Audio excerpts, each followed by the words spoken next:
When we looked at time dilation, we learned that an observer will measure any clock to run slower if it's moving relative to them. Another way to say this is that the time, if you're measuring the time it takes for an event to happen, the time the event takes will depend on the relative speed of the observer, the speed difference between what the observer is doing and what the event is doing. So the time an event takes depends on the relative speed of the observer. Now, it turns out that time isn't the only thing that's bent and warped and twisted when we start to move through space. The other thing that's bent, warped, and twisted is length.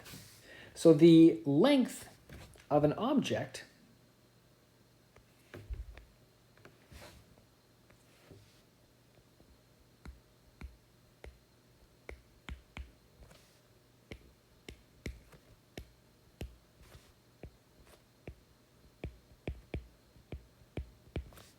also depends on the relative speed of whoever it is that's observing the object. So to recap what happens with time and to add in what happens with length, I like to think of it this way. If an observer is moving relative to an event, the event lasts longer.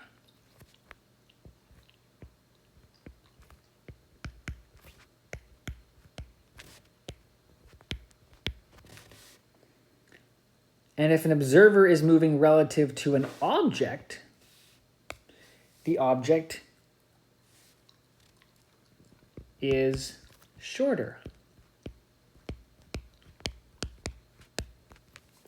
from this perspective of this observer.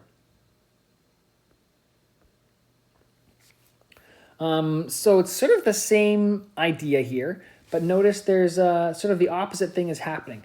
Times get longer, but lengths get shorter if you're moving relative to the thing you're measuring. So the equation that governs what length contraction is sort of the inverse of the equation we had for time dilation. It's the same effect, but working in the other direction. So the length you measure an object to be depends on the rest length, the length you would measure if you were in the rest frame of the object. In other words, if you were moving with the object, if you viewed the object as not moving at all. And in our time dilation, we had this big square root that was in the denominator. In our length contraction formula, that same square root is going to be in the numerator.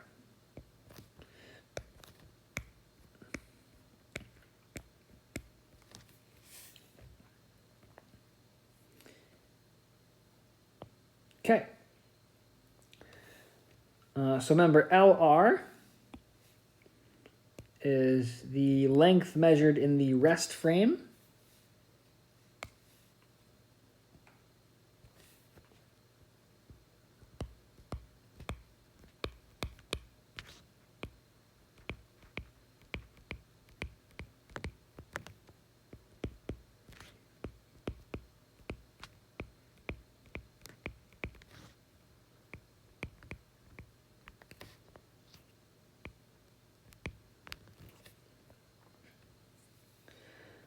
And L is the length measured in the other frame.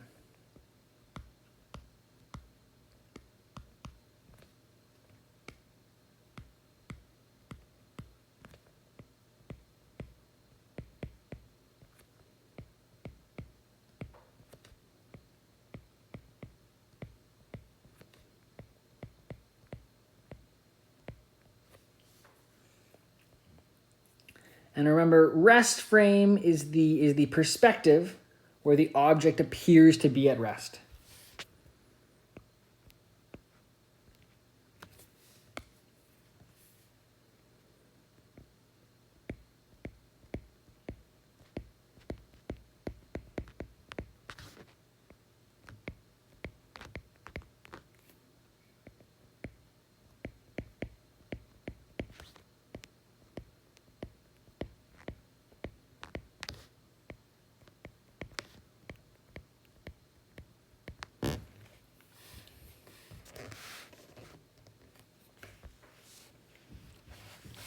Now, just like with our time dilation formula, this formula is also very forgiving with units. So again, I can use any units I want for this velocity or for that speed, as long as I use the same units for this speed. And I can use any units I want for this length, as long as I use the same units for this length. Now, one thing to note, I've used the word length here kind of lazily. There is something I should be a little more particular about. This is only true for lengths that are parallel to the motion. Lengths that are perpendicular are unaffected.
So for example, if you were to watch a train zooming past you at a significant portion of the speed of light, the length of the train from the front of the train to the back would seem shorter to you. If you measured it somehow as it was zooming past you, you would get a smaller number than if you measured it when it wasn't moving, or if you were on the train and measured it while it was moving with you. However, if you measured the height of the train, you would get the exact same number, regardless of whether it was moving or not. The length of the train from the distance from the front to the back is parallel to the direction the train's moving. So it is unaffected. Sorry, it's parallel, so it is affected. However, the height of the train is perpendicular to the direction the train's moving, so the height of the train would be unaffected. Okay, so let's look at an example. A spaceship flies past your planet at 100 million meters per second. You use a sophisticated computerized telescope to measure its length to be 60 meters as it flies past. Okay. Later, it lands on Earth and you measure it again. How long do you measure it to be now? So, let's write down our formula to start with.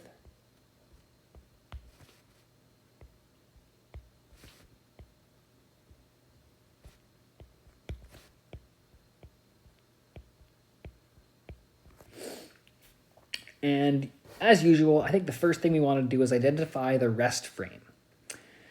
So I'm measuring this spaceship 2 times. Once when it's flying past me, and once when it's sort of on the ground beside me. So at which point am I in the rest frame of the spaceship? Well, when the spaceship's on the ground beside me, it appears from my perspective to be at rest. So that is going to be, the length I measure then is going to be LR. When the spaceship is zooming past me at 100 million meters per second, it does not appear from my perspective to be at rest. So the length I measure then will be L. So that means the thing we're trying to find here is LR, the rest length, when I measure it when it's back on the planet. So I'm going to rearrange this equation to solve for the rest length.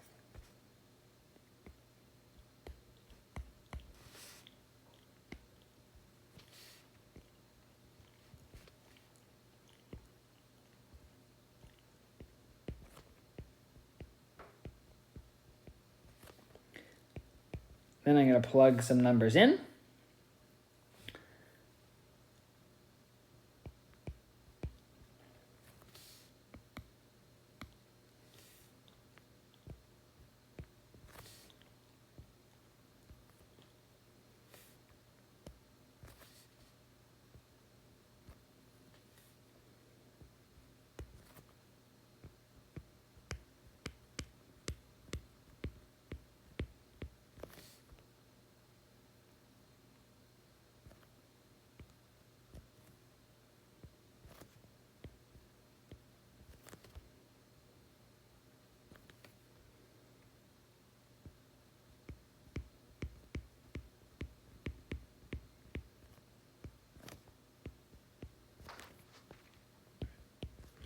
And sometimes we can do a lot of this stuff in our heads. 100 million divided by 300 million is just 1 over 3. And then if I square that, I get 1 over 9. 1 minus 1 over 9 should be 8 over 9. And then if I square root that, I should get, not sure what the square root of 8 over 9 is. But I bet my calculator knows. And if I plug this whole thing in, I get 63.64 meters if I keep 4 sig figs. So let's look at this. We measured the airplane, the spaceship, as it was flying past us, and we got 60 meters. And then we measured it when it was at ground, when we were in its rest frame. It appeared to us to be at rest, and we got a longer length. So that means that when it was moving, it was shorter, or it appeared shorter. Does that jive with what we said up here?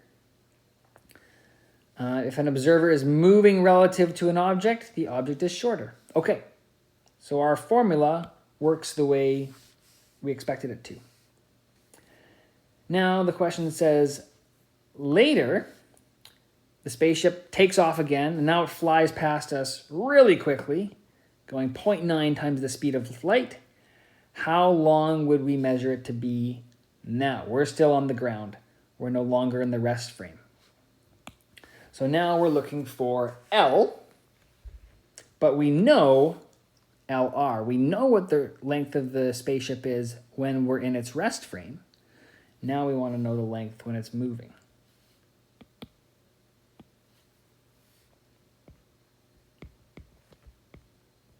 So we can just use this formula as is.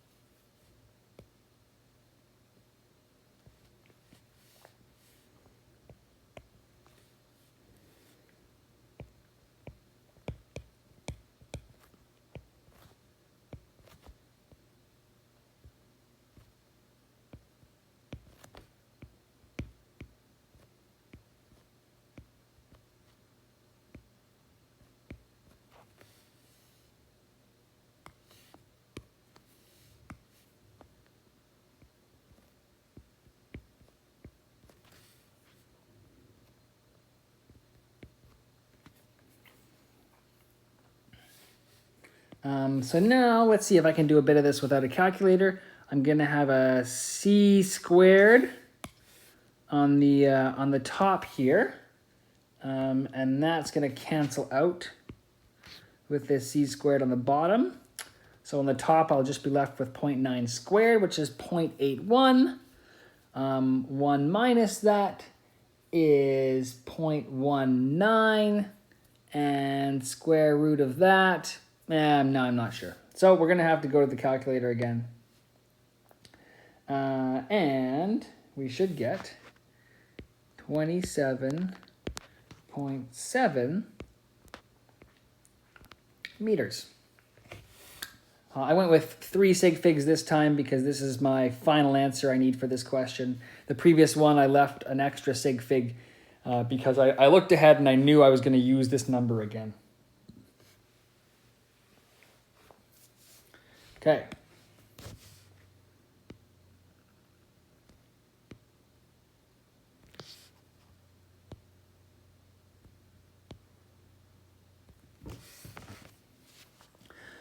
So, again, this makes sense. When I measured it and I was in its rest frame, I got this number. When it was moving really fast relative to me, I got a much smaller number for its length. When you're moving relative to an object, the object is shorter.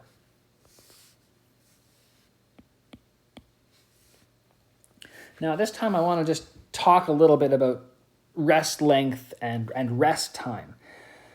One thing I've tried to be explicit about, or pretty clear about, is that when we have a disagreement, when two observers with different speeds measure something and they disagree on the measurement, either they measure 2 different times or they measure 2 different lengths, it's not that one of them's right and one of them's wrong and we need to figure out which is which.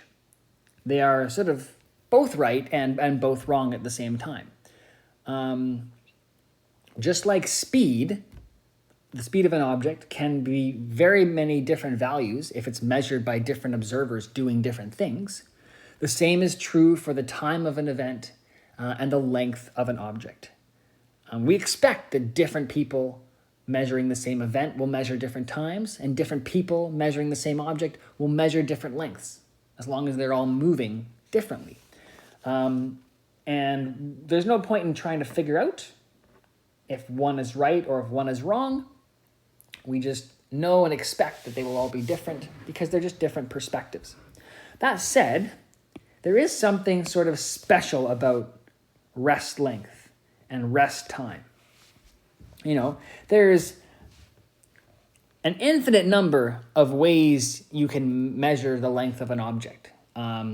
In that you can move an infinite number of ways relative to that object. You can move at 1 meter per second, you can move at 2 meters per second, you can move at 0.9 the speed of light, you can move at half the speed of light.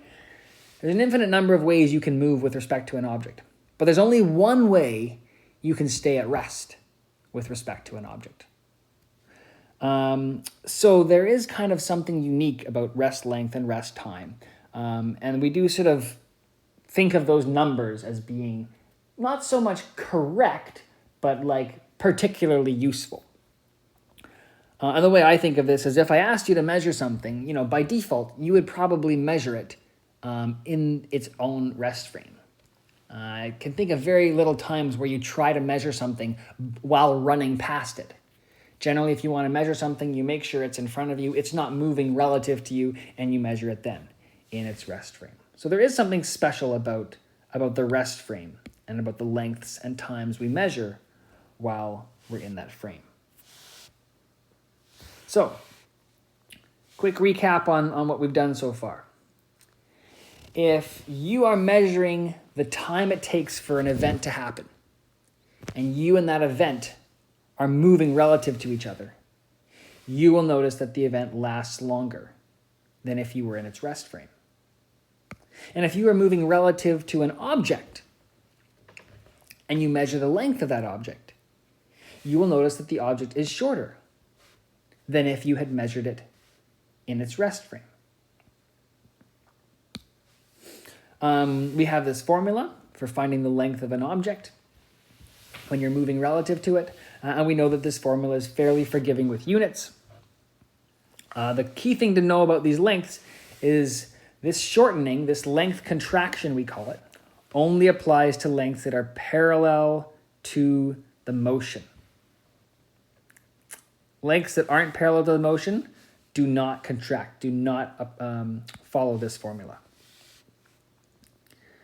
All right, that's it for length contraction. There's one more thing I want to talk about that happens to the way we perceive an object when we're moving relative to it. We'll talk about that in the next lesson.